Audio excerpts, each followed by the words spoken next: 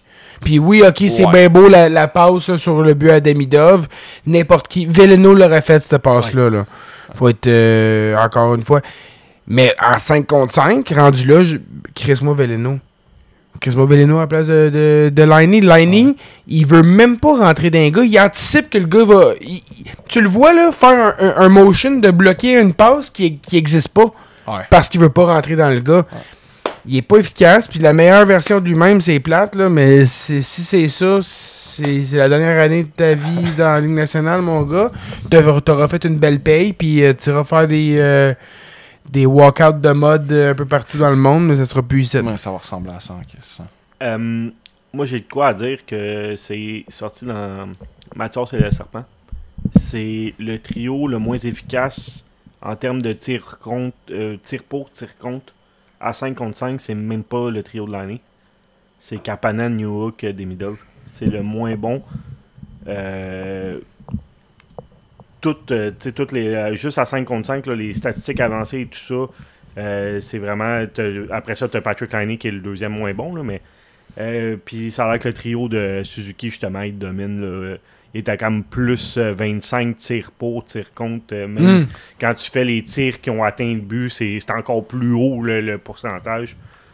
Ben, on peut jumper in dans ce trio-là, parce que moi, je voulais qu'on parle de Slav. Okay. En ce moment, il y a 2 camps. Il y a ceux qui veulent le sortir du premier trio, le sortir du premier power play. Ça chie sa tête à Slav.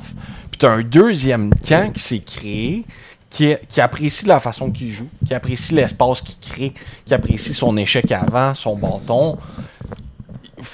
Je pense qu'il faut comprendre les qualités de Slav pour pouvoir l'apprécier, puis pas penser que ça va être un gars de 1 point par match là, qui va suivre Suzuki et Caulfield, parce que depuis le début de la saison, il n'y a pas nécessairement des points sur tous les jeux qu'il aurait dû avoir. C'est vrai. Mais il a participé. Il a été important. Ouais, exactement. Sur le but vainqueur contre Chicago à 15 secondes de la fin, là, c'est lui qui fait le gros jeu en sortant la rondelle de la zone.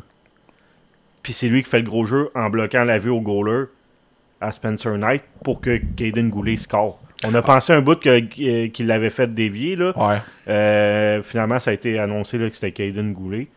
Mais c'est lui qui bloque la vision à Spencer Knight.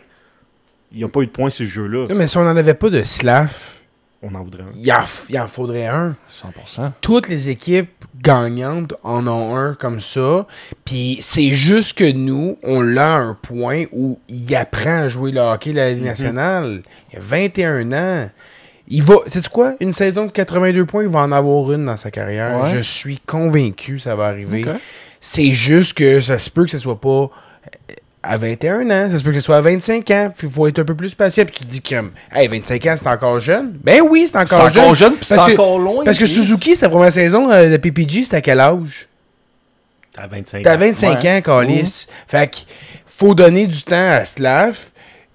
Il est en avant sur tous les gars dans le line-up au même âge. Puis dans la Ligue nationale, il est encore avantageusement comparable à tout le monde de son draft. Il y a peut-être Cooley et Hudson qui sont meilleurs offensivement dans son draft, mais ils ont clairement pas sa game sur le long des bandes, la longueur de bâton, puis l'imposance physique. Fait qu'au final, Slav reste un unicorn. C'est juste plus fatigant parce que tu vois des gars comme Hudson, comme Caulfield, comme Suzuki être des dynamos offensifs, tu te dis il y a juste à suivre. Mais sauf que ce qu'il fait, il n'y a pas personne d'autre dans l'équipe qui pourrait le faire parce que, excuse-moi, Josh Anderson, il a été embauché pour ça, mais il le fait pas, puis il le fera pas. Il rentre des bons à la place. Ben oui, hey! Un vrai légume. Je disais hier, là. Je suis sûr que c'est déjà arrivé. C'est juste que moi, personnellement, j'ai jamais été spectateur d'une fois où Josh Anderson a percé devant le filet, puis il a pas fini derrière le filet dans la bande. Juste c'est toutes les fois. C'est mauvais son affaire, puis il est vraiment bandé. Mais ça fait longtemps que je l'ai pas dit, mais Josh Anderson, c'est le pire QI hockey que j'ai vu dans la Ligue nationale. Puis des gars pas bons, là. On en a vu, là. Mais Chris a un meilleur IQ que Josh Anderson. Il se passe rien dans sa tête. Il se positionne mal, puis il utilise mal son corps, vraiment. Là, on l'a vu, peut-être quand il y avait juste un petit peu plus de vitesse, il réussissait à battre la défensive, que les défensives deviennent de meilleur en meilleur. Fait que, tu sais, v'là 6-7 ans, là, il patinait plus vite, les défenseurs étaient plus lents, puis il réussissait à piquer au net. Là, à Star, il y a une course contre le défenseur, il réussit pas à le battre, il finit en arrière du goaler, downbound, puis sa saison, je suis tout le temps comme, c'est fini. Mais il se relève. L'année passée, il s'est relevé à tous les fois. Je suis comme, mais non, il s'est relevé. Parce que c'est un gars fragile aussi, tu sais. Il s'est pété les épaules à rentrer. Ben oui. Bon.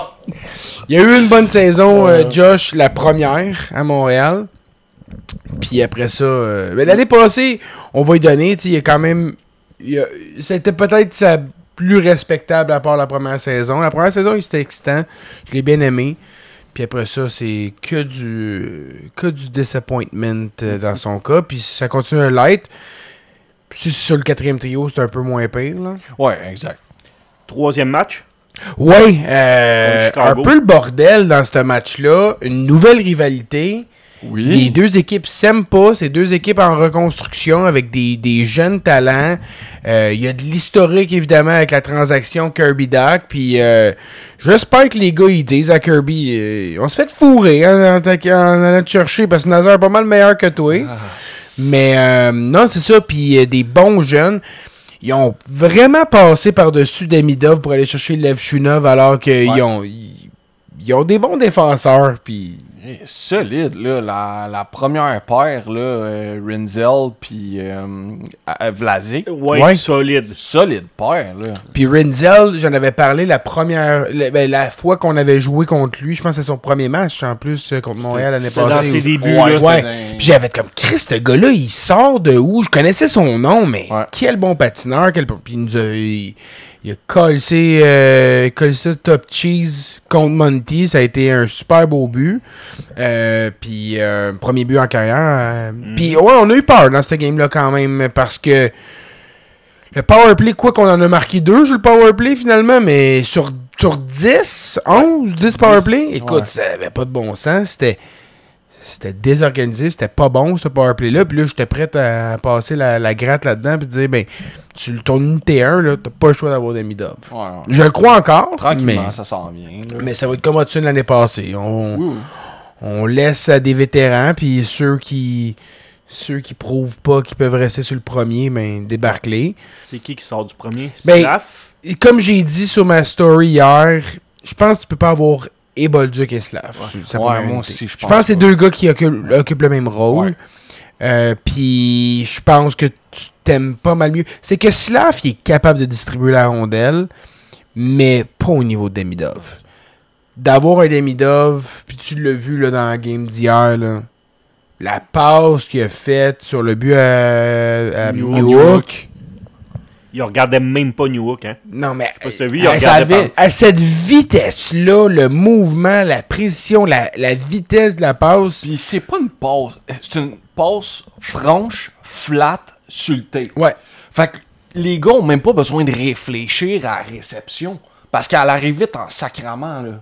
Mais ils ont pas besoin de réfléchir, et sur le tape. Tiens ton bâton, Big, je t'ai calisse là. Puis je veux pas chier sur les gars de la deuxième unité, mais Demidov, il est pas bon sa deuxième unité parce que les gars, ils le complètent pas. C'est pas des gars... Si tu veux faire une unité de travaillant avec Dak, avec Gallagher, Chris Bolduc là, avec eux, puis ça va être une unité fatigante à jouer, puis Bolduc est capable de décocher en tabarnak. Si tu veux faire ça, puis aie du talent avec Demidov qui est capable de la passer à Caulfield, de la passer à Hudson, tu la passes entre eux, t'as Suzuki là-dedans. Écoute, ça peut être vraiment le bordel, puis t'as un Slav qui se promène devant le goaler fatigant, ça peut être toute une unité. Fait que je pense que oui, ça doit passer par Demidov, sa première unité, puis moi, la deuxième unité, comme je te dis, Patrick Laine pas capable de décocher ses one-timers, je vais y laisser sa chance de continuer là, parce que c'est à ça qu'il sert. Mais après ça, j'aurais pas la corde super longue. Là. On peut passer au match de Seattle qui... c'est un bon... Je pense que c'est un bon adversaire. Qui a une équipe quand même profonde. Tu regardes ses lignes, c'est pas de superstar, mais c'est des trios quand même super profonds. Ouais. Puis qui sont capables de te faire mal avec à peu près n'importe qui up and down the line-up. Puis t'as un Jamie Oleksiak qui nous a marqué un but hier. Puis t'as un Montour qui peut être très très fatigant aussi en défensif. Fait que c'est bon comme line-up. C'est juste pas spécial nécessairement. Canadien a eu de la misère à un certain moment donné, puis on s'est fait remonter, mais écoute, la remontée était le fun pour un premier match à Montréal. Mais ça a été un beau match à voir, puis j'avais spéculé dans justement, j'avais fait un petit Q&A là, pendant que j'étais dans le trafic. Est-ce que ce sera la première game où Lane Hutson et Demidov vont être les vedettes du match, parce que ils l'ont pas été jusqu'à présent. Puis, forcé d'admettre, peut-être un peu plus Demidov que Lane Hutson, mais sur le dernier jeu, Lane a été pas mal important. Ouais, effectivement. Puis, on n'a pas manqué, par contre, d'y aller avec les tops là, de la game inaugurale. Puis, Cole Caulfield, il a shiné. Wow. Lui qui est rendu à 6 buts aux 4 dernières games inaugurales. Il a marqué dans les 4 dernières games. On était là quand il avait marqué 2 contre Toronto. Oui. Puis là, il en a marqué 2. Puis deux shots, là. Deux. Aïe, aïe, aïe. Le but gagnant, là. Je savais même pas qu'il était dedans. Puis c'est la shot à Caulfield. C'est pas comme... C'est le release, hein? On le sait. Oui. C'est ça qui me bat un gardien aujourd'hui. C'est le release. C'est même plus une question de précision. Les gars, ils bougent tellement bien. Si la rondelle quitte ton bâton à l'intérieur d'une demi-seconde, l'œil ne le voit pas. Non. Puis ce qui est impressionnant avec Caulfield, c'est que c'est exactement ce qu'ils voulaient faire. Pas que les gars dans la Ligue nationale, quand ils le font, c'est pas ça qu'ils veulent faire, mais la précision de Caulfield, c'est comme s'il est décidé puis il y a l'espace pour le faire, c'est direct là qu'il va t'accoler.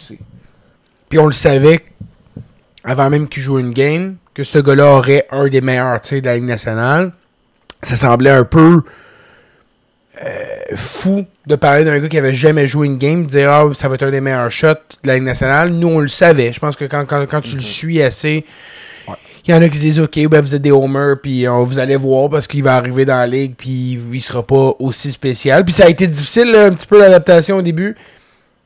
Mais au-delà d'être un sniper incroyable, top 10 tir, top 10 précision de la Ligue nationale, j'aime vraiment son jeu d'ensemble. Encore une fois, on va se répéter, il utilise ses épaules, il utilise son bâton, de plus en plus. Il est tough à jouer contre sur le long des bandes. Oui. Il vole des rondelles. C'est pas étranger au fait de côtoyer Suzuki qui le fait lui aussi. Il n'y a pas l'énorme gabarit. T'sais. Il est un peu plus lourd quand même, Suzy, puis un petit peu plus gros, mais ça reste que c'est pas des gros gars puis ils réussissent à voler des rondelles et à bien travailler selon des rampes. J'adore le travail de Caulfield. Ouais, c'est un trio qui est extrêmement fatigant à jouer contre. Là. Ben oui. C'est épuisant, tu le vois. Là, Ben, quand t'as des gars de ce QI-là, de ce talent-là, qui sont prêts à travailler fort, il n'y a pas grand-chose que tu peux faire contre eux. Puis ça devient, depuis l'année passée, un trio qui est respecté à travers la Ligue nationale, qui est vu comme une des meilleures unités de la Ligue. Ouais. Et c'est complémentaire. T'as le playmaker qui a un QI exceptionnel, qui est capable de jouer two-way. T'as le power forward, puis t'as le sniper. Tu peux pas avoir mieux que ça. C'est un trio que tu parlais un peu plus tôt, que le monde qui veut le démanteler, ce trio-là, tu ne démantèles jamais ça en 5 contre 5, ce trio-là. Quand est-ce qu'on aura pu dire, hey, on a un premier trio là, qu'on peut garder ad vitam aeternam? Dernière fois, je pense que c'est Dernay, Cole, Eric Cole puis Pacioretty. Tu sais, on n'est pas dans les mêmes eaux pantoute, là. Fait que c'est ça. Fait que moi, je pense que c'est vraiment ça. Ça va être comment tu structures tes trios après, parce que c'est équilibré comme line-up. Ça marque des buts, mais c'est pas impressionnant comme ce premier trio-là. Est-ce que tu peux avoir une unité Bolduc Demidov, puis après ça, tu leur trouves un complément? Moi, j'aimerais ça. J'aimerais ça les voir ensemble, définitivement. Mais sinon, si tu les gardes séparés, le jeu de Kapanen, rien à dire. Newhook, écoute, il fait bien avec les responsabilités qu'on lui donne. Ouais. Du bon jeu en piqué. Faut vraiment, je me lève son chapeau. Je lève mon chapeau. Des nouvelles responsabilités cette année. Fait la job en masse en piqué. Mais je l'avais dit, je sais pas si tu te rappelles, là, Oui. mais quand on parlait de Newhook, puis je m'étais dit aussi que j'allais lui donner une petite chance. Ben à date, je suis pas déçu, tu sais, de m'être ouvert à lui. Puis que, exactement, en piqué, il a trouvé son utilité. On a perdu des plumes, techniquement, en piqué, mais je pense qu'en ce moment, les gars comptent le piqué de façon très, très honnête, là. Puis, je sais pas, vous avez vu, je pense que c'est contre Chicago. Demidov a fait un back-check incroyable. Ouais. Il est parti, écoute, du haut des mises du cercle des mises en jeu à Chicago, dans La zone offensive. Dans la zone offensive, merci. Puis il est venu enlever la rondelle à Nick Foligno de l'autre bord. Ouais. Écoute, ça va l'aider ça, à s'améliorer là, justement à 5 contre 5. Puis il l'a refait contre Seattle aussi, une implication en zone défensive. Ouais. Il y a tellement un patin rapide. Il y en a qui parlent de cette technique qui est un peu awkward, mais il fly, là. Ouais, ça fly. Parlant de flyer, Hudson en OT, là, quand il a décidé de faire « j'ouvre les jets », là. Oui. Tabarnak! C'était... Prochain All-Star qu'on a, j'espère qu'il va être là dans le Fastest Skater Competition. Puis aussi contre Seattle, le but de Demidov a soulevé la foule. Écoute, j'étais même pas capable d'entendre Michel Lacroix appeler le but de Demidov. Tellement qu'il y avait tellement qu'il y avait de bruit dans le Centre Bell. Puis la patience, ce jeu-là, tu sais, c'est incroyable, là. Il a fait le jeu. Il a fait le jeu pour la passer, puis après ça, la récupérer, puis venir faire un petit back-end. Hyper en contrôle, hyper calme. Il s'est pas ouais. excité là, quand il a vu justement que le goaler était à terre. Ouais, c'est ça.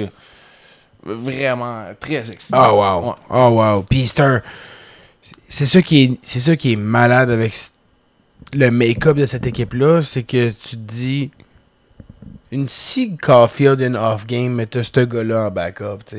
Là, t'es rendu avec des dependable options de haut niveau, ce qu'on n'a jamais eu depuis avant qu'on écoute le hockey. D'avoir cette profondeur-là talentueuse. Fait que c'est excellent. J'adore voir ça. Il y a 3 points en 4 games. 3 points de plus que Michkov. Oui. Oh, ça va pas bien, Michkov? Michkov, ça va pas bien. Non.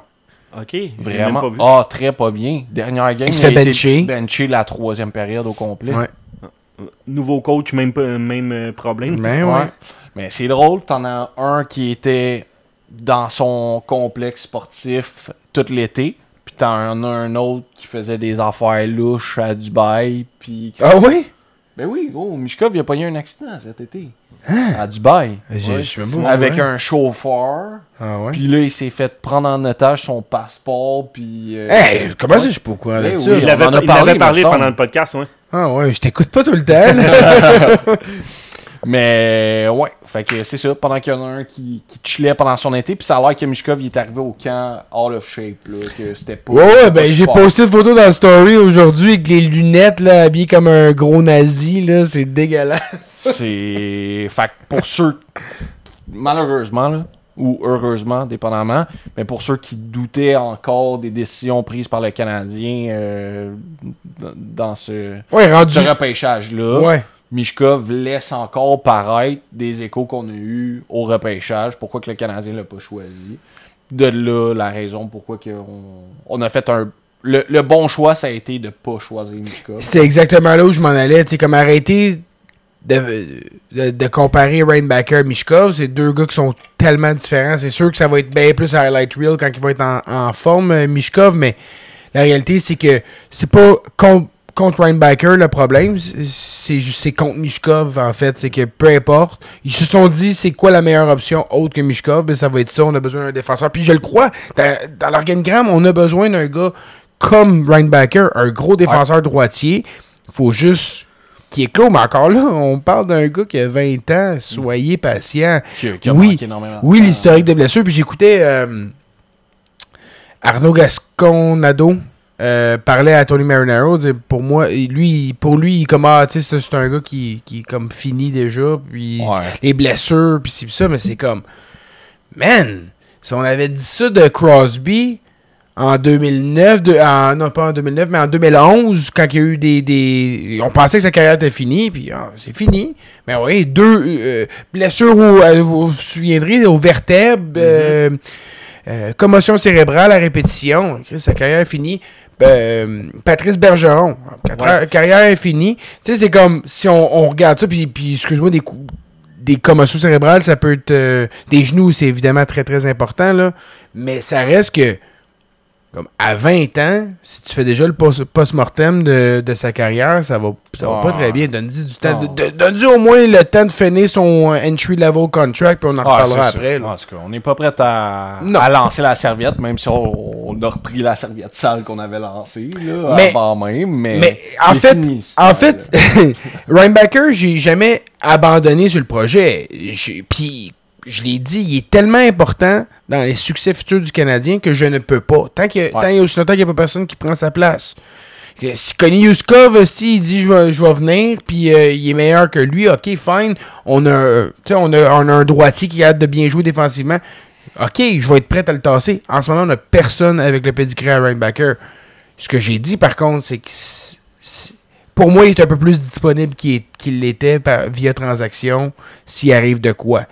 Il est un peu moins touchable si on peut s'améliorer, puis on peut aller patcher ailleurs. C'est juste que c'est ça. Il est un peu moins indispensable, mais en ce moment, dans l'organigramme, on en a absolument besoin. Je pense qu'il pensait plus quand tu disais le non 25 fois au repêchage de... C'est là quand j'ai lancé la serviette? Ouais. Ah oui, ça, là, j'avais vraiment lancé la serviette, mais je le connaissais pas assez, définitivement. Puis c'était un autre défenseur, puis c'était ça... Oui, effectivement, c'était une période où on se disait on veut un talent offensif solide, tu sais. Puis, écoute, on l'aura eu un petit peu plus tard, mais moi, je suis bien content avec comment les choses se sont passées. Moi, j'ai une question pour vous. Comment vous avez trouvé les cérémonies d'ouverture du Canadien? Ouais, on peut tomber là-dessus. Je pense que ça a bien été. Ça s'est pas trop étiré. Il y avait pas de Peux-tu parler de la danseuse avant, là, habillée... Oui, on peut ça, parler de tu voulais. Ouais. Non, mais écoute, il manquait juste le poteau au milieu de la glace. Là. Ça chantait bien, par exemple. C'était bon. Je comprends pas que personne n'y ait dit. Là. T'es pas habillé pour aller chanter les hymnes nationaux. Là. Ça peut-être. Mais elle chantait très bien, par exemple. Oui, c'est vraiment l'hymne national était super. Puis t'es retourné chez Paris après. Oui, c'est ça, exact. Non, mais c'était pas loin. Elle marchait à des gros talons en plus, ces filles-là. J'ai aimé le bout avec les chansons choisies par les joueurs. Ben oui! Je trouvais par contre que c'était pas assez fort, puis il y avait le style, je sais pas, DJ qui mettait des crises de son. Ça me tapait ses nerfs. J'aurais aimé ça en entendre un petit peu plus, mais je pense que tout le monde a apprécié ça. Ça fait un petit peu de... Changement. Ouais, ben ça fait personnel. Là. Ben oui! Puis Puis Chris, qu'il y ait du Sirpat qui joue au Centre Bell. Bolduc a fendu le Centre Bell avec Sirpat, là. C'était incroyable. Excellent. Mais ça a l'air qu'ils l'entendaient pas là-bas. Non? C'était trop loud. Sur place, ils l'ont pas entendu. Ben gros, ok. Hey, moi... Mais c'était tellement loud pour Bolduc, qui en plus a commencé sur les chapeaux de roue, un Québécois, comme... Non. Hey, puis... plus tôt dans la journée, il en avait parlé, Bolduc, que tout le monde avait choisi sa chanson, mais qu'il gardait la surprise pour là, puis j'attendais ce moment-là, je voulais savoir qu'est-ce qu'il avait choisi comme tune. Quand Sirpat a commencé, c'est juste le choix, il est magique. Mais c'est malade parce qu'il y a 2 degrés à ça, tu sais. Exact. Il y a la joke, que c'est une tune équivalente à Bonne fête, Kevin, si tu continues comme ça. Ouais, oui. Puis, c'est un Québécois qui arrive à la maison, puis il y a quand même une fierté québécoise associée à la toune. Fait que c'est comme, tu peux être à la fois ironique et à la fois, genre, senti. Puis, tu peux pas y prêter aucune mauvaise intention parce que ça a l'air d'un gars qui écoute du Sirpat quand même. S'il jouait pas au hockey, il y aurait une civique avec du Sirpat qui joue, là. J'ai adoré ça, puis là, à partir de ce moment-là, définitivement, c'est rendu un des préférés de la foule. Là. Ben écoute, Ouais. il se magasine une belle extension. Rentrons dans ce sujet-là. Ouais, je veux juste finir Ouais. avec Nick Suzuki, Ouais. son choix tout aussi judicieux là, avec Coldplay. Ouais, Fix You. Ouais, exactement, la tune du Canadien. J'ai adoré ça. Ça a closé le capitaine, la tune de l'équipe. C'est vraiment été... Il y a Montembeau qui a aussi mis la machine à scorer. C'est juste plate que c'est contre lui, là. Ben, c'est ça, ma blonde a dit, c'est un peu ironique son affaire, là. C'est comme, ouais, Montembeau, après... Je vais m'en faire péter 4 à soir, c'est beau. Je sais pas si on peut rentrer sur Montembeau, Ouais, ouais, on va y toucher, on va y toucher. 70% d'efficacité en 3 games. Ouais. Une machine. C'est... By the way, c'est sûr et certain que c'est Dobesh qui joue demain. On s'entend là-dessus. J'espère que ça va être une autre belle victoire de Dobesh ou une belle game goalée. On est capable de faire la Tu vas donner la chance à Montembeau de jouer contre New York, qui sont fait blanchir 3 fois en 5 games. Puis c'est leurs 3 matchs à domicile, là. Ouais. Ah, justement, ils sont à 8 minutes de faire le record de l'histoire de la Ligue. 8 minutes? C'est 187 minutes et quelque chose. Faut que Le quelqu'un... record puis ça date des Pirates de Pittsburgh en genre 1927-1928. Ouais. Tu sais, quand l'équipe de baseball joue au hockey, Fait que- part-time. Ben voyons. Ah, ils sont à c'est 187 minutes quelque chose. Et tu sais, on me dit que Captain Faggot fait pas la job? Mais ils ont 10 buts à l'extérieur. Mais ouais. C'est fou pareil. C'est hot comme stat. Quel début de saison de cul pour eux autres. C'est... Puis après ça, on affronte Buffalo qui, eux, avec sa partie tout croche. Il y a déjà des chandails qui sont lancés sur la patinoire. Des sacs à la tête. Il y a des billets à 4 piastres. Pour le match de ce soir, Ottawa-Buffalo, il y avait des billets à 4$. J'adore ça. Aïe, aïe. J'adore ça. Écoute, quelle hostie d'organisation moribonde. Je veux les règnes. Changer. By the way, Kevin Adams, son nom il est mal écrit. Donnez-moi les règnes. Ça sera pas trop difficile. Ben, au prix, faites un tirage. Faites un concours parmi les fans. Crissez un nouveau DG pis tout. Je sais pas. Mais faut qu'il se passe de quoi de différent, mais vraiment Ben, différent. c'est sûr que qu'est-ce qui se passe de différent, c'est que t'échanges Dylan Cousins contre Josh Norris, qui a un historique de blessure décalissante, puis qui de base est moins bon que Cousins. Puis ils ont Et donné plus un vieux. choix de 2 en plus. Ouais. Hein. Oui. Ah, l'enfer cette organisation-là. Bon, on voulait parler du contrat de Bolduc là, pour qui s'en venait. Ouais. Je pense qu'on est rendu là. Écoute, c'est dur à prédire, là, parce que le gars, c'est sa première saison avec le Canadien. Je pense qu'ils vont laisser un petit peu d'ajustement, puis puis clairement, ils ne signeront pas après 3 buts en 4 games, là. Non, c'est sûr. Mais c'est quand même un tough spot pour la négo de son prochain contrat, Ouf. je trouve. Parce que j'ai l'impression que ça peut aller dans énormément de sens. Puis si on n'a pas le pouls des négos, tous les scénarios sont sur la table. Là. Ben moi, je verrais cette négociation-là un petit peu comme celle de Caden Goulet, où, dans le cas de Caden Goulet, c'est sûr que les historiques de blessures ont affecté la longévité de son contrat, on se le cachera pas. Pas parce que je pense qu'on sait que la personne, on le veut autour de l'équipe jusqu'en 2030, whatever la longévité, mais on s'est dit on va te donner un 5 ans à un contrat quand même raisonnable, puis on verra après ça si tu es capable de t'établir comme un gars dans le top 3 des défenseurs, tu sais.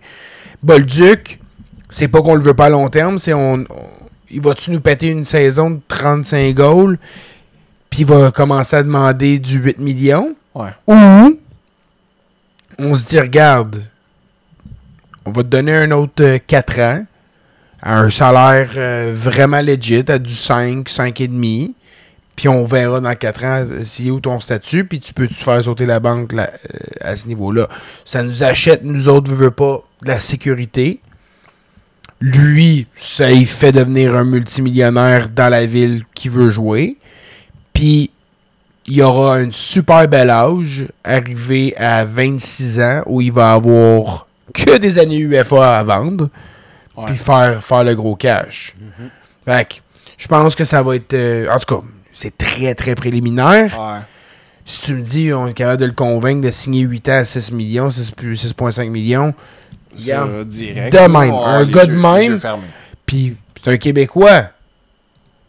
Clairement, faut qu'il soit bon là, pour qu'on dise ça ici, sur ce Ah, podcast-ci. oui, absolument. Puis moi, by the way, j'étais en amour bien raide avec Bolduc. là. Ouais. J'aime tout de ce gars-là. Il est hyper créatif. Il est tout le temps... Il a tout le temps la bonne anticipation offensive. Puis il est vraiment impressionnant à voir aller en zone offensive. Puis c'est pas une béquille défensive. Non, plus. non. Gros cafouillage, honnêtement. Je comprends que tu voulais faire de la place à McGroarty à Pas Saint-Louis. McGroarty, Snuggerud. Snuggerud, ouais, je les confonds tout le temps pour une raison que j'ignore, mais ouais, Snuggerud. Sauf que, tabarouette, je pense que c'était mieux de laisser aller Cairo que Ils Bolduc. sont pas contents à Saint-Louis en ce moment. En ce moment, Ben, je vais prendre la défense de Mailloux. Oui. Parce que rapidement, bon, c'est un def. C'est ses premières. Ben, Non, il avait fait une coupe de game à Montréal, oui, mais mais c'est quand même dans ses premières games, dans une nouvelle organisation. c'est ses premières games NHL où il fait pas de points, par exemple, parce qu'à Montréal, il y avait Oui, 2.2 games. Oui, exact. Fait que là, il est 0 en 3, il est moins 3.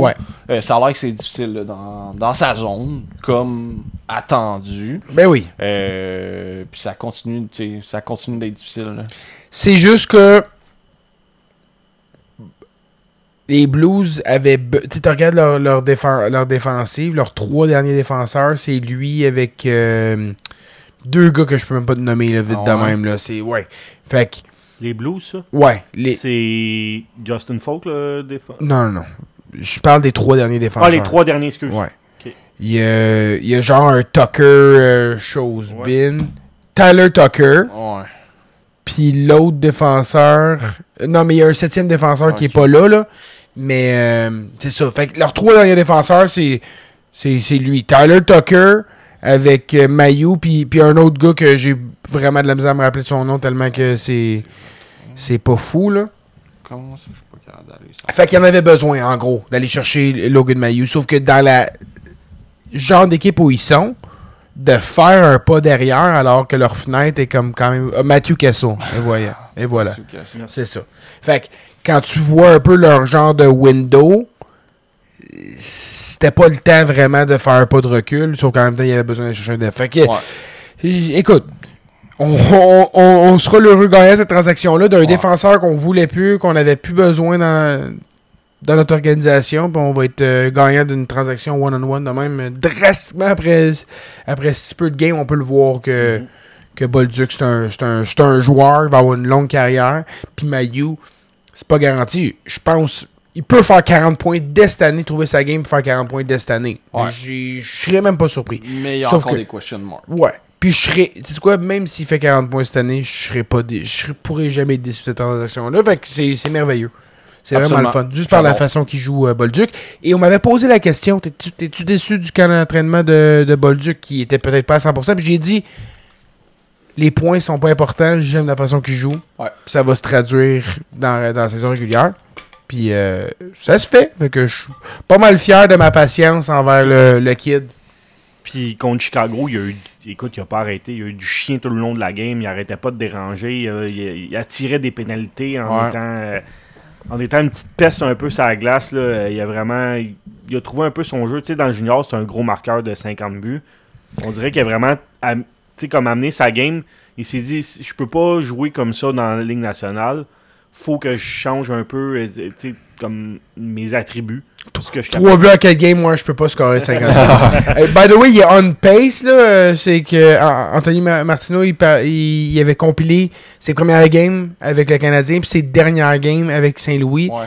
Puis dans on va dire une stretch de 25 games, il est on pace pour genre 45 buts. 45. Fait que c'est décalissant. Il est vraiment monstrueux depuis les 4 nations. S'il continue, l'année passée. s'il continue à jouer comme ça, en étant physique, en étant le gars qui va devant le net, Canadien va vraiment avoir eu un gem. Il y a le commentaire de Brendan Gallagher qui a fait comme... C'est un gars de... Quand on avait un petit peu de temps à Québec, parce qu'on est allé jouer à Québec, j'ai checké son HockeyDB, puis j'ai vu que c'était un marqueur de 50 buts. Je vais faire... Tu sais, je vais faire plus. Je vais passer à la POC. Et moi, de me rappeler que Brendan Gallagher était un marqueur de 50 buts dans WHL, esti, mais ça fait juste tellement longtemps que lui-même s'en souvient plus. Là, il a marqué 30 goals dans la Ligue nationale, 50 goals dans WHL. C'est un des buteurs les plus prolifiques de l'histoire des Giants de Vancouver. Puis il est comme, je vais faire la POC. J'ai passé à la POC. J'ai trouvé ça beau parce que il voit la passation, veut pas. Puis je l'ai trouvé humble, tu sais, de dire ça, alors qu'il a quand même été un marqueur de 30 buts dans le show. C'est 44 son maximum avec les Giants. Ah oui, j'avais tout le temps la notion qu'il avait marqué 50 goals. C'est 41, 44, 41 son nombre de buts. Ok. Avec les Giants. J'avais la notion qu'il avait marqué, mais c'est quand même... Un excellent marqueur. Ben oui. Gallagher. Ben oui.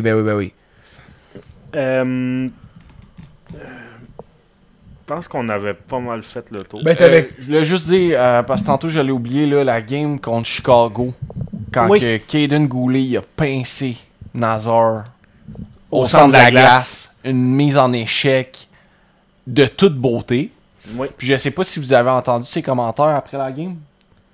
Les commentaires de Goulet. Non. Non? Non. Dans le fond, on lui a posé la question par rapport à cette mise en échec-là. Oui. Puis il a répondu... Si vous touchez à nos jeunes, genre, attendez-vous à ce on touche à vos jeunes aussi. On pogne les vôtres.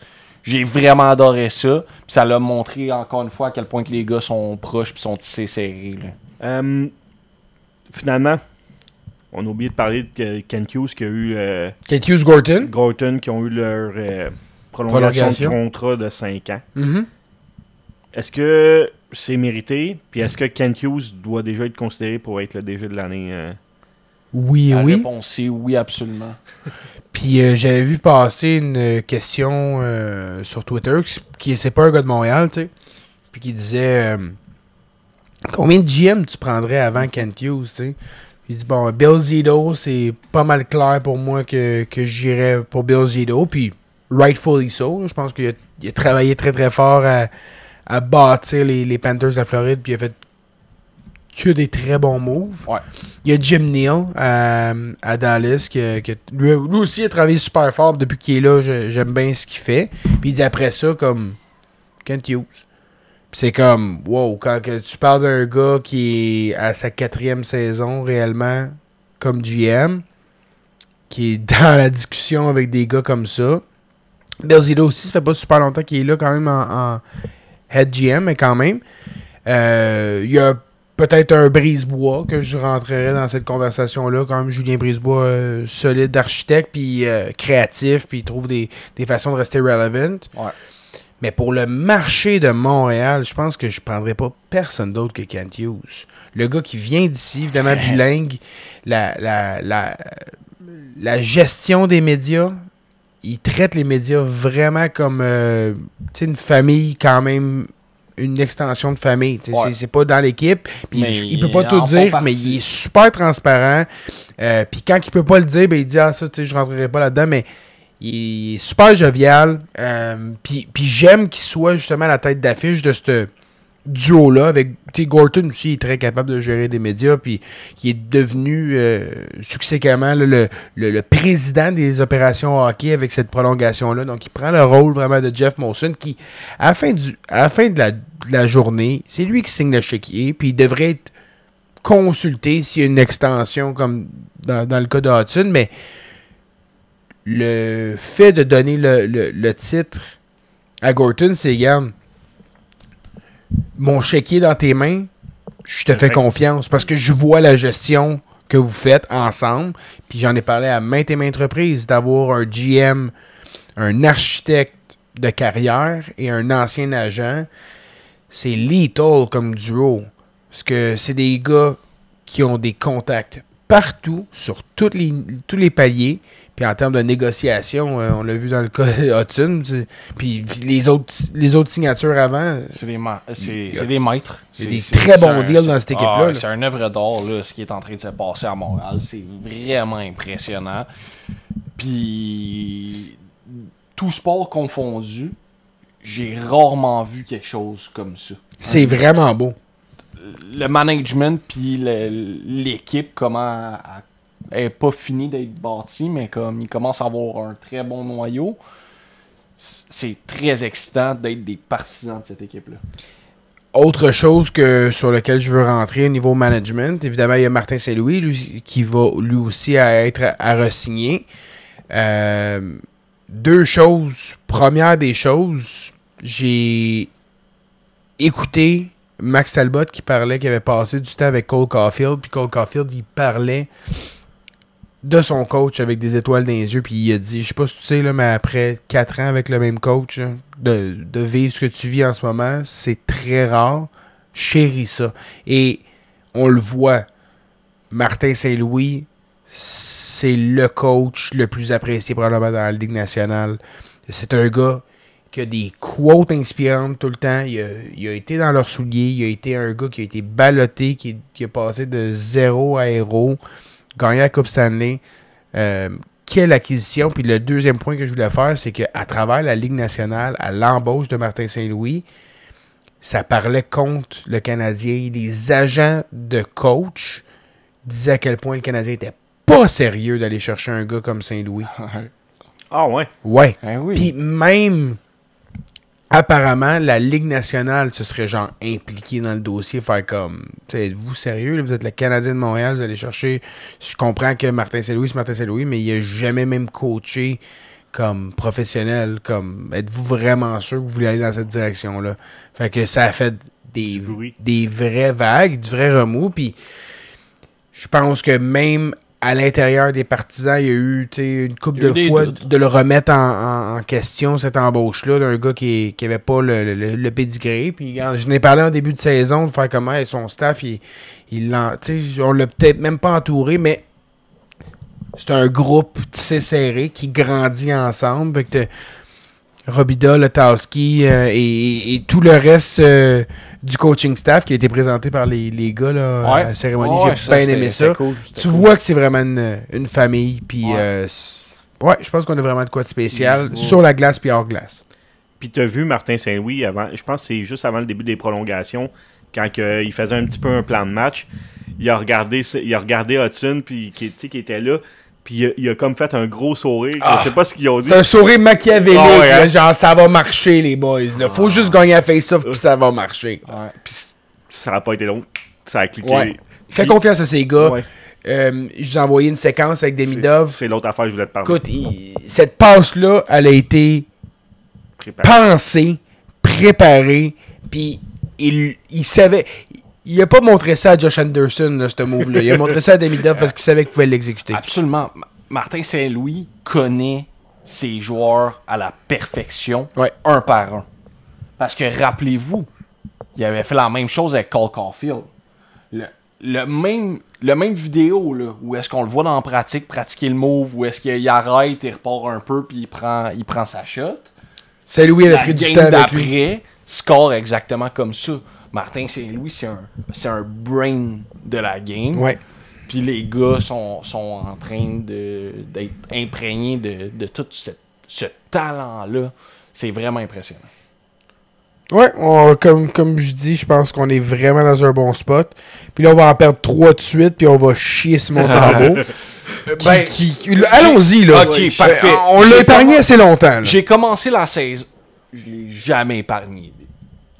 Non, mais pendant l'épisode. Okay. On s'est retenu. Okay.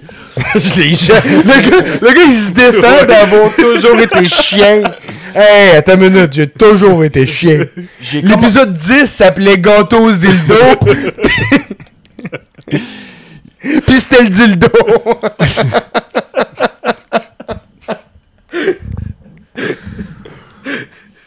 J'ai commencé la saison en me disant je donne une chance à tout le monde. Je donnais une chance à Matheson, qui me déçoit pas. Je donnais une chance à Newhook, qui me déçoit pas. Puis j'ai essayé de donner une chance à Montembeault, ça a duré 10 minutes. Il y a des fois qu'il est pas chanceux puis que c'est vraiment des beaux buts, mais des zézettes à toutes les games. Je suis capable de le voir, exactement. Je suis capable de voir ses bons moments. Je m'en suis jamais caché.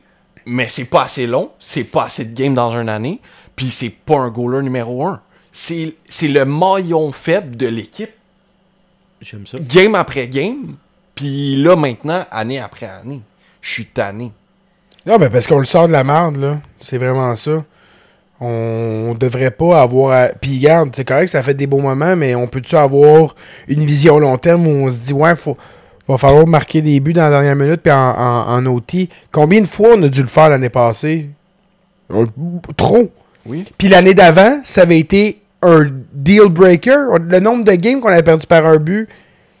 Non, c'était genre 17, là. Mané, c'est lui qu'il faut qu'il soit imputable de ça, puis il est pas capable. On en a parlé aussi, il accorde des buts rapidement après que le Canadien ait marqué. Pas capable de gérer une game, pas capable de freeze une puck. Il contrôle pas le rythme d'une game. Là, c'est pas de l'acharnement, c'est pas qu'on l'aime pas, c'est pas parce qu'il est québécois, puis c'est pas parce qu'il a un double menton, mais c'est l'amalgame de tout ça. Puis Chris Dobèche, il a bien beau être tout croche dans son positionnement, il step up d'un gros moment, puis regarde, dans le game contre Détroit, là, pas mal sûr que... Man, je sais pas qui, là. Nomme-moi un goaler poche. Genre, Sam Montembeault aurait gagné la game. Mais, reste que Dobèche a été solide des occasions où Détroit aurait pu essayer de remonter. Parce qu'à un moment donné, tu te dis, OK, le gouffre, il est pas assez grand, puis on va remonter, puis on va remonter, puis on va remonter. Puis Détroit avait plus de shots que le Canadien. Oui, c'est ça. C'est boire. Beaucoup même. Oui. Fait que, tu sais, c'était pas tous des shots de qualité, mais ça reste que des shots de non-qualité réussissent à battre Montembeault à tous les matchs. Puis là, la patience. Puis je comprends là, qu'il a déjà son rôle de starter. Puis je comprends qu'il doit avoir une relation quand même avec l'organisation. Ça. Dobèche est arrivé en cours d'année l'année passée. Il faut que la confiance, il la gagne. Mais comme, il va falloir que tranquillement, pas vite, tu donnes un peu plus de game à Dobèche. Parce que Dobèche nous a prouvé contre Détroit que c'était le meilleur gardien du Canadien techniquement, puis sur la gestion de la game. Ouais. Puis je pense que les gars sont plus en confiance quand Dobèche est là. Et il fit plus aussi avec l'équipe. Encore là, rien enlevé à Monty. Je l'ai entendu passer un podcast où il parlait, tu sais, il connaît la latéralité de tous les gars, puis la couleur du tape, puis il a l'air vraiment d'un bon gars. Oui. C'est un gars probablement que j'aurais vraiment du fun avec, jaser de hockey, tout ça. Mais Dobèche, je pense que c'est un jeune funny couché sur le matelas. Il est vraiment... il est drôle, c'est une belle bébite. Ouais, c'est une bébite. Puis je pense qu'il y a une personnalité, puis il y a une exubérance qui fit aussi avec le vestiaire, ou que Monty, il est peut-être un peu plus... je pense qu'il doit être le fun aussi, mais clairement pas comme Dobèche. Puis quand Fowler va arriver, j'ai pas mal plus envie d'avoir un tandem avec un gars le fun comme Dobèche, de faire comme, hey, genre, bienvenue parmi nous. Puis je suis sûr que Montembeault, c'est un bon teammate, mais moi, personnellement, moving forward, tranquillement, pas vite, t'enlèves des responsabilités à Monty, puis son contrat... ça, c'est définitif qu'il n'y a pas d'extension qui est signée. Puis, pour ne pas avoir de distraction autour du Canadien, je vais faire un bold prediction, là. Tu l'échanges. Mais tu l'échanges l'été prochain. OK. Moi, j'ai une image à vous parler. Une image. Ouais. Il y a quelqu'un qu'on aime ça planter dans ce podcast-ci parce qu'il ment beaucoup. Il s'appelle David Etedgui. Ah oui. Le pire. Le pire. Ouais, non, c'est parce que le pire menteur. Non. Ouais. Max Guérin. Max Guérin. Ouais, mais c'est pas une vraie personne, Max Guérin. C'est même pas un vrai nom. On n'a pas de face à mettre dessus. Mettons, je me sens mal de considérer Etedgui comme un humain, mais c'en est un. Il a dit que le contrat de Lane Hutson allait être signé avant le match à la maison. Le premier match, le home opener. Ça a été fait. Bon, OK, il avait raison là-dessus. Si j'avais eu à miser, j'aurais misé sur ça. Ouais. Mais j'avais pas les couilles, mettons, de faire ça va se faire avant ça. Ouais. Parce que tu le sais jamais dans une négociation. Fait que je vais lui donner le crédit d'avoir eu le guts, mais en même temps, il a le guts de dire n'importe quoi parce qu'il n'y a plus de crédibilité. Ouais, fait qu'il n'y a pas de crédibilité à perdre. Du que, techniquement, j'en ai pas. Là. Je suis dans mon sol, puis on parle une 3, puis on a 400-500 personnes qui nous écoutent. Là. Clairement, ça vaut pas grand-chose notre crédibilité, mais pour moi, je suis pas prêt à parler à travers mon chapeau sur de quoi que j'ai pas d'informations, ce que lui est capable de faire. Ouais. Poursuis. Ensuite, il a dit que le contrat allait être signé 6 ans à 8,75 millions ou 7 ans à 9,15 millions. Et c'est là que moi, je savais qu'il avait tort. Parce que ça allait être 8 ans. Je savais que ça allait être 8 ans. Ouais. C'était impossible que ça soit pas 8 ans. Et qu'il y ait une... Tu sais, qu'il s'avance à dire 6 ans, ça va être ce montant-là, puis 7 ans, ça va être ce montant-là. Drette, quand j'ai vu ça, j'ai fait... C'est un mythomane. Ah oui. Absolument. Ceux qui savent pas c'est quoi, allez voir dans le dictionnaire. Ouais, là, c'est boire. Ouais, Tu ça parles aussi, quand ça même se à peut. notre crowd, là. Non, honnêtement, on a des gars, Oui, on a on- des gars crissement allumés. Ouais. Oui, on dit On pas en qu'ils a. sont tous pas allumés, c'est juste qu'il y en a une vaste majorité qui le sont pas. Parlant d'un pas allumé qui m'a dit que j'avais l'air d'un cave avec ma Apple Watch, j'ai mis une belle montre aujourd'hui, j'ai mis une fossile. Ah ouais, il y a quelqu'un Ouais. qui dit ça. Ouais, il m'a dit que j'avais l'air d'une tentouse. Moi, je veux juste Fair dire que enough. dans le dernier podcast, t'as dit que si Canadien, il voulait signer Lane Hudson juste en bas de 9. Oui, j'ai dit ça, puis c'était basé sur de l'information que j'avais. C'était pas mon Non. information. J'essaie d'aller chercher de l'information puis de la relayer ici. Parce que c'est pas tout le monde qui a l'intérêt, le temps, les sources, bref, d'aller chercher toute cette information-là. Fait qu'on a un podcast parce qu'on dit notre opinion, mais on dit aussi, hey, j'ai lu ça, puis on en partage. Fait que je prendrai pas le crédit là-dessus, mais c'est de l'information que j'ai trouvé assez crédible de dire, je pense que le Canadien essaie de garder juste en bas de 9 millions, puis ça s'est concrétisé. Encore une fois, bien content. Mais ceux qui nous suivent depuis longtemps, ils savent qu'on est crédible. Sans être plugué, je pense qu'on a une bonne tête sur ses épaules. On est assez no bullshit, là. Fait que quand on voit qu'il y a quelque chose qui fait pas de sens, on le call out. Puis quand on le sait pas, on le sait pas, puis on le Non, dit. Là. exact. C'est juste qu'on n'est pas into les informations secrètes. Mais non, on n'est pas. Mais on est dans les informations, tu sais, cachées puis logiques. Parce que souvent, hey, on en creuse en esti des affaires, puis X, on passe au travers de, Ouais, de X à 3-4 personnes au complet. Tu sais, on n'en manque pas beaucoup. C'est ce qui nous permet d'avoir ces opinions-là, puis d'y Ouais, aller avec un sens logique, qui a du gros bon sens, puis qui est pas, justement, de juste prendre des guesses sur des affaires qu'on sait pas. Puis de juste vouloir être clickbaity pour être clickbaity, ce que peut-être on aurait plus de viewers si on l'était, mais je me respecterais pas, puis je pense que le monde qui nous écouterait pas, puis j'aime mieux avoir une crowd authentique qui nous écoute parce qu'ils nous respectent que d'avoir du monde qui nous écoute parce que ils attendent non mais ouais, soit qu'ils rient de nous autres, effectivement il y en a beaucoup là, que c'est du hate watch, ou qui veulent juste entendre de quoi de loufoque ou de clickbaity pour après ça avoir à le répéter, puis ah ouais, il a dit ça, puis c'est vrai, puis ça va-tu se passer? C'est pas ça qu'on fait. Je tiens juste à dire aussi que je me trompe des fois. J'ai dit que McDavid signerait clairement pas pour 12 millions, puis il a signé pour 12,5. Fait que ça arrive qu'on se trompe. Simon, tu veux-tu nommer nos membres Patreon? Oui. On l'a pas fait. On les a par cœur, non? Ben, si t'es là par cœur, ouais. Emric, William, Jérémy, puis Gabriel. Nos 4 VIP. Félix Top Edouard, fan. là. Y es-tu top fan? Oui, je te l'ai dit à la semaine passée. Ouais, c'est correct. On en a perdu un, hein?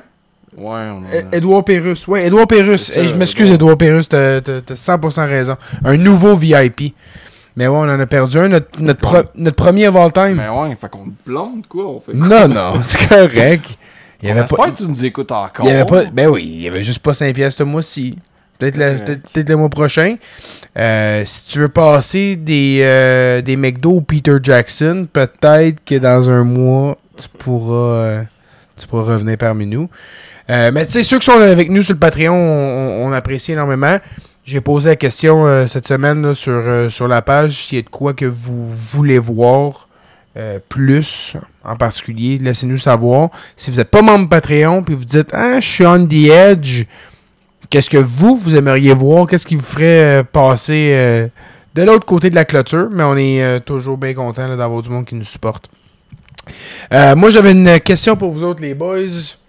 Qui, dans l'Est ou dans l'Ouest, fait que ça peut être juste une équipe dans la ligue, ça peut être une par association. Tout le monde est convaincu qu'ils vont faire les séries ou qu'avant le début de la saison, convaincu qu'ils feront les séries, puis qui, selon vous, ne les feront pas.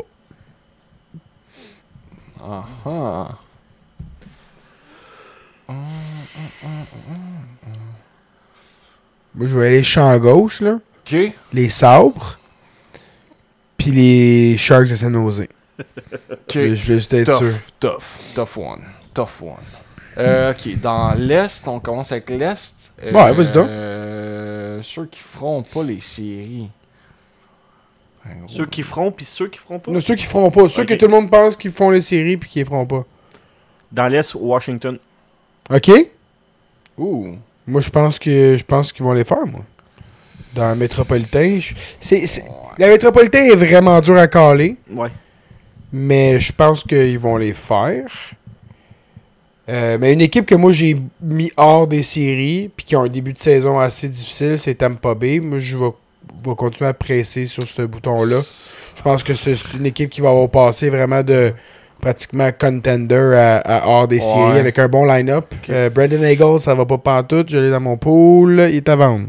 Je pense que j'allais arrêter mon choix sur le Lightning parce que sinon, c'est trop des équipes que Plus ceux qui obvious feraient que- pas les Ouais. séries. J'aurais peut-être choisi, mettons, je sais pas, Flyers ou Red Wings, là, mais tant qu'à moi... Ouais, mais tout le monde pense qu'ils feront pas, fait que Ouais, c'est ça. faut vraiment... Tandis que tout le monde classe Tampa en série. Fait que moi, à ouais, peu près. une surprise qui ferait pas les séries, j'irais aussi avec Tampa, je pense. Moi, je pense que Columbus va passer Washington devant avec les... Ouais.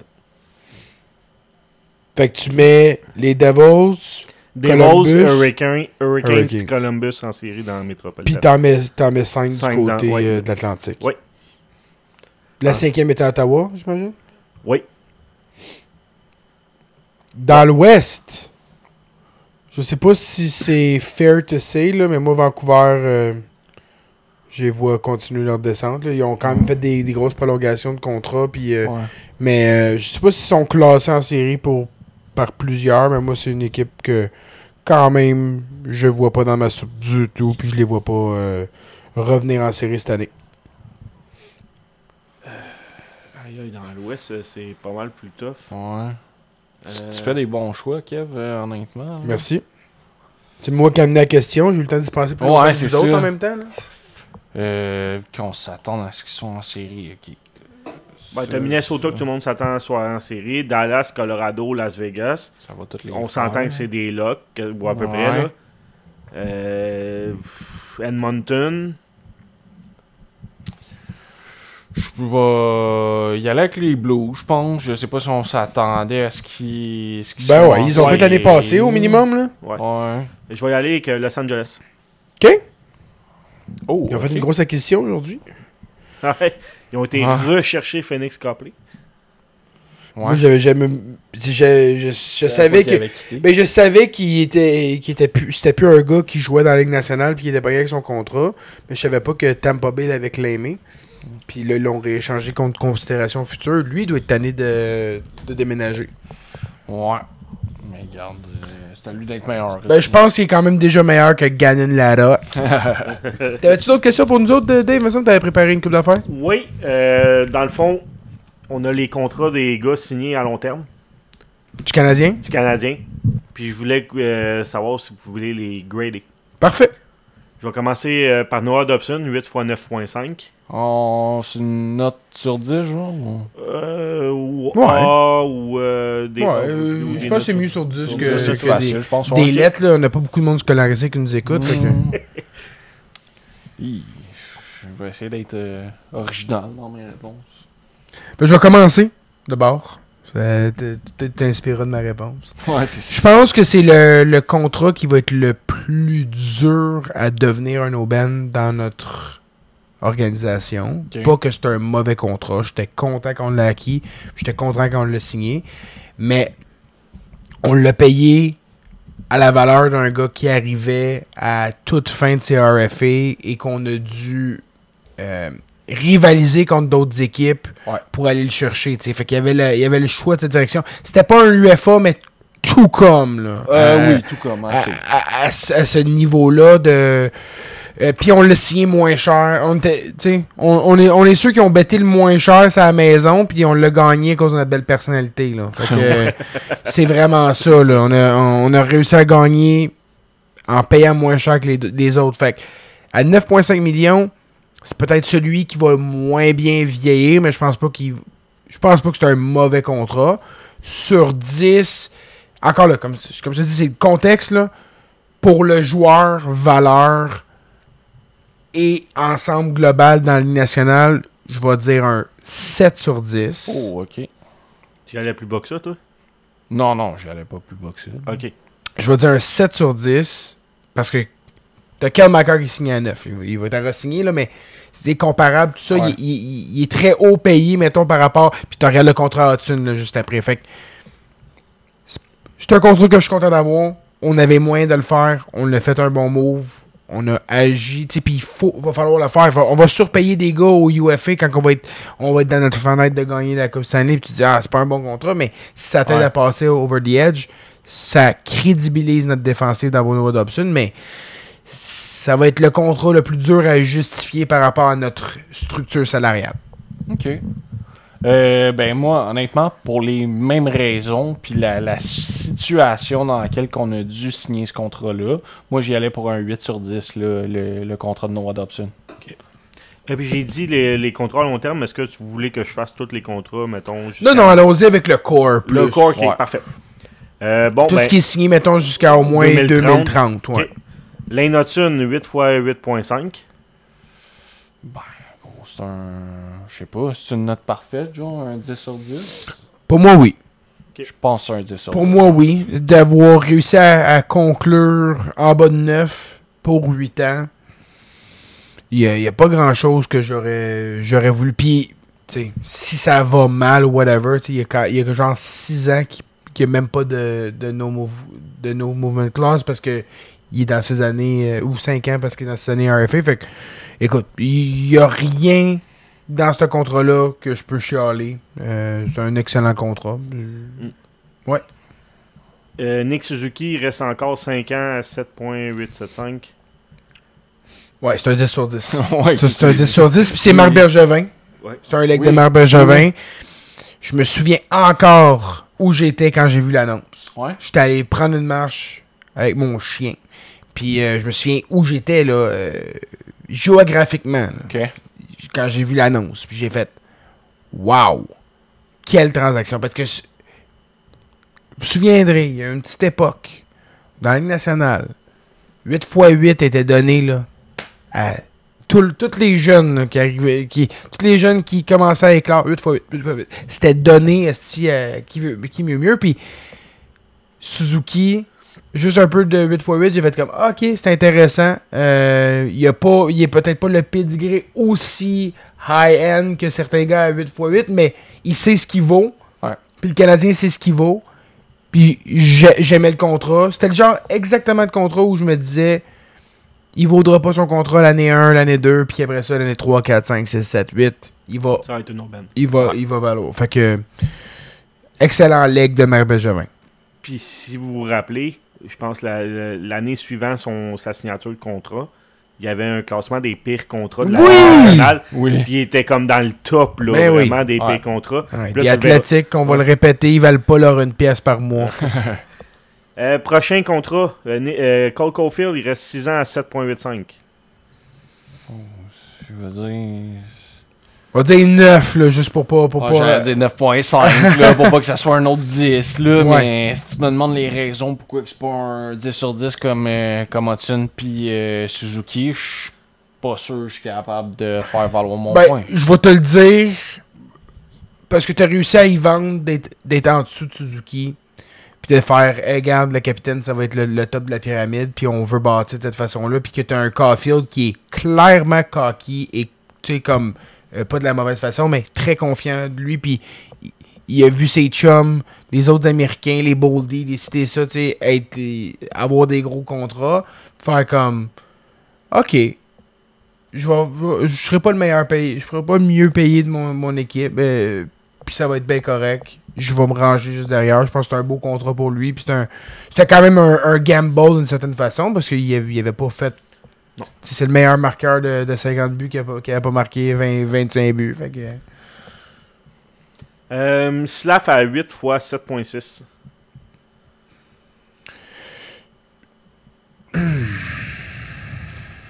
En ce moment, il est dans probablement la note la plus basse qu'il va pouvoir avoir par rapport à son contrat. Évidemment, on l'espère. Là. Ouais. Si Dobson... A eu 7, 8. Ouais.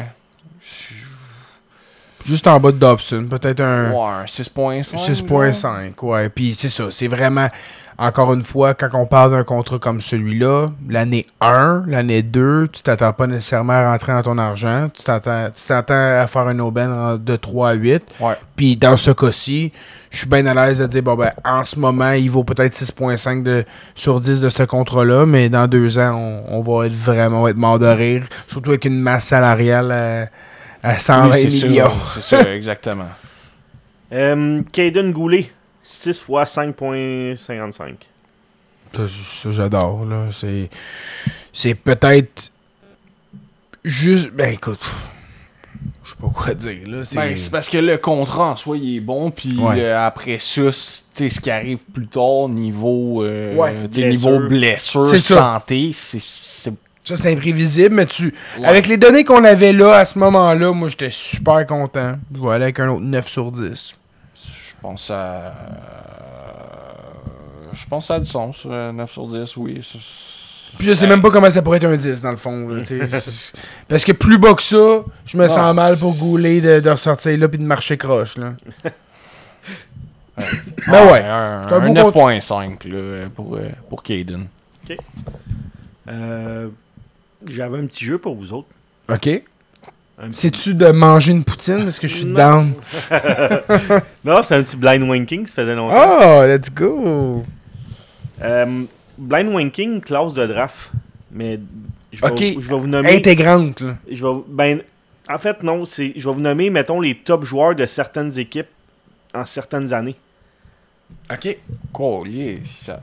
Vas-y, ça va être spice. On va s'adapter. Ben ouais. Je suis resté dans les années là, 2014 et plus. Là, fait que, Simon peut dire merci. Ouais. Merci. Je vais commencer avec les Flyers de 2015. Ivan Provorov, Travis Konechny, puis Samuel Ersson. Ok, non, comme ça, ok, j'aime ça. Mais ça va-tu tout le temps les Flyers? Non. Ok, fait que ça pourrait être Edmonton 2015 aussi. Ouais, c'est là. ça. Ok. Oh, ok. Et ça, c'est tough, ça. Alors, on se vante d'être les pros, mais là, on a une petite difficulté là, mon chum. Mais hein. Ok, ben, Ersson fait dropper un peu la classe. Ouais. Provorov, ça a pas été ce que ça aurait dû au rang qui a été drafté, là. Y a-tu été drafté 7? Il me semble que c'est ça, 7, 8, là. Juste derrière Werenski, hein? Ouais, il me semble que c'est 8. Provorov... Puis Konechny, c'est un bon... Ah, c'est 7, ouais, t'as raison. C'est ça. Solide. En fait, c'est juste devant Werenski. Oh, Werenski, fait que c'est un mauvais pick. Puis Konechny, était drafté combien de 24e, par exemple. Konechny 24? Ouais. Ça, c'est un excellent pick. Ouais, c'est un excellent pick. Mais je pense qu'on peut y aller bas, là. Un genre de 4? Ouais. 4, je suis en accord. Ouais, parce que Ersson, c'est quand même pas la grosse affaire non plus. Puis Provorov, c'est pas un gars de top pairing. OK. Les Blues de 2014. Robbie Fabry, Ivan Barbachev, Jake Wallman, Ville Yousso. Il va falloir qu'on y aille 5. 5. OK. Quand même. Pas parce qu'il est en nommé beaucoup que c'est bien Non, bon. mais... Quand tu commences à Robbie Fabry, là, c'est comme t'as peut-être manqué ton draft. Là. Les Stars de Dallas de 2017. Escanen, Ottinger, Ça, c'est un. Robertson. Ça, c'est un. Oui, c'est un. Ça, c'est un. Ben oui, c'est un. Puis, sais-tu quoi? Je suis content qu'il soit là parce que dans ma tête, le 1 serait resté vacant jusqu'à temps que je l'entende. Ouais. Les Canadiens de Montréal de 2022. Slav, Hudson, Beck, Ekstrom et blablabla. C'est 2. 2. 2, je partais. OK. Puis ça vous donne 3. Les Rangers de 2018. Vitaly Kravtsov. Kandra Miller. Nils Longvis. Ouais.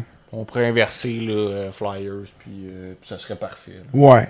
Ouais, parce que c'est quand même des boss là-dedans. Là. Sur 3 first pick, 2 boss. Ben, Longvis, je pense que ça va bien à Dallas. Ouais. Ouais, il est sur une 3e paire, là. Il est pas... Je tiens à dire que je me suis déjà ostiné avec quelqu'un sur Twitter qui disait qu'il allait avoir plus de points qu'un Scannon. J'ai dit, t'es un hostie de cave. Tu connais rien. Ça, c'est ma phrase préférée. Tu connais pas ton hockey. Ok, c'est un blind qui fait encore du sens. Fait encore pas payé de ouais, sens. c'est pas si pire pour vrai. C'était tough quand même parce que, tu sais, vous aviez... Il y a beaucoup de composantes à c'est prendre ça. en considération. Les années, le nombre de joueurs, les équipes. Les pics avant, les pics derrière. Aussi. Ouais. Fait que laissez-nous en commentaire si vous êtes d'accord avec notre blind ranking. Puis si vous aimeriez en avoir d'autres dans les long form ou plus en short form. Puis trouvez-nous un mot de la semaine. Là. On est dû. Ben, moi j'aime ça. Là. Ouais. Poutine. Ah, j'aime ça. Poutine. J'aime ça. Poutine pour 2 gars en jeune qui... Je commence à perdre de Louis en plus. Là, c'est le temps de me coucher. Bye!